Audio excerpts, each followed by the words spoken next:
Ya Mas Andri, boleh diceritain lagi nih Mas, kedatangan hari ini di Mabes Polri nih, Mas?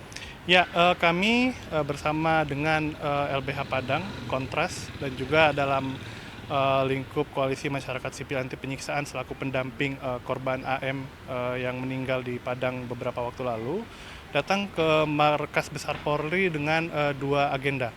Pertama, kita melaporkan dugaan pelanggaran etik yang dilakukan oleh Kapolda Sumatera Barat, oleh Kasat Reskrim Polresta Padang, dan satu kanit Jatanras dari Satreskrim Polresta Padang.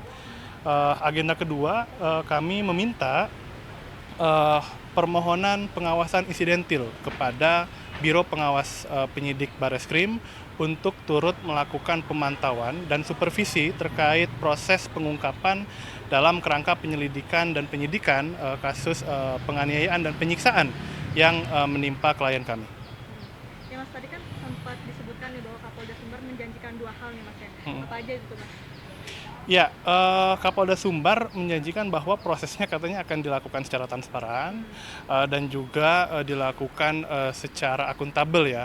Namun yang terjadi justru sebaliknya, Kapolda Sumbar dalam pemantauan statement media yang kami lakukan bersama koalisi itu justru uh, tidak menyasar proses penegakan hukum yang sebetulnya jadi inti persoalan ini, tapi kemudian justru menuduh keluarga, menuduh tim pendamping itu memberikan kabar yang atau kabar bohong begitu ya. Nah itu kan bertolak belakang sebetulnya dengan kapasitasnya sebagai Kapolda begitu, yang semestinya punya sumber daya yang cukup, punya alat yang canggih, yang semestinya harapan kami dapat mengungkap secara terang benderang proses uh, hukum yang menimpa klien kami.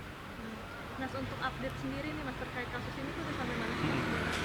Ya, sampai dengan saat ini kami baru mendapatkan informasi bahwa uh, terbukti ada terbukti ada pelanggaran prosedur yang dilakukan oleh Direktorat Samapta Polda Sumbar terhadap sejumlah remaja termasuk klien kami ketika dilakukan penangkapan begitu.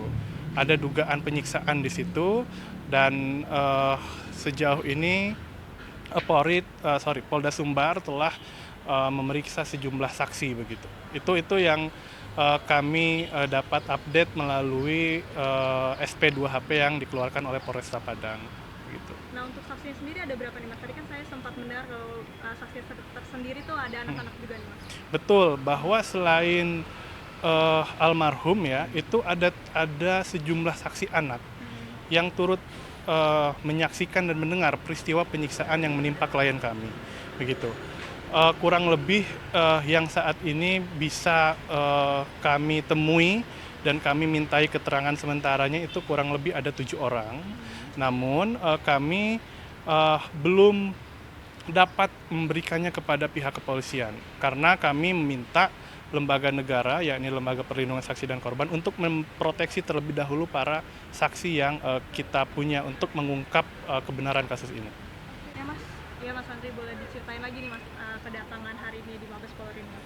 Ya, kami bersama dengan LBH Padang, Kontras, dan juga dalam lingkup Koalisi Masyarakat Sipil Anti Penyiksaan selaku pendamping korban AM yang meninggal di Padang beberapa waktu lalu, datang ke Markas Besar Polri dengan dua agenda. Pertama, kita melaporkan dugaan pelanggaran etik yang dilakukan oleh Kapolda Sumatera Barat, oleh Kasat Reskrim Polresta Padang, dan satu kanit Jatanras dari Satreskrim Polresta Padang.